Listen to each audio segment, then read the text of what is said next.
অনুভব করি সেই হাতের স্পর্শ।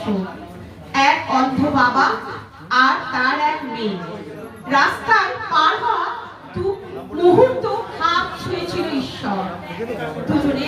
দুজনে জানতো না ছলমল রৌদ্র যখন গায়ে এসে পড়ে ঠিক তখনই মনে কালো মেঘ হাসে আর মনে তীব্র আলোর মাঠ, গাড়ির গর্জন আসে কানে।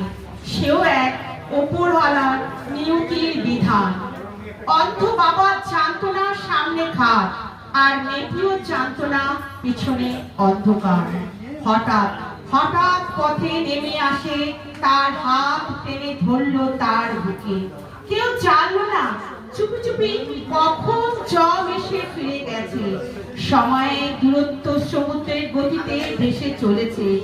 আজও সেই দূরত্ব অপেক্ষায়। আজও কি সেই রাতে মানুষ এসেছিল না ঈশ্বর, কে জানে। সবই কি মায়ার বাঁধন? অপেক্ষায় বসে আছি আজও, ফিরে আসে যদি কোনো একদিন সেই ঈশ্বর।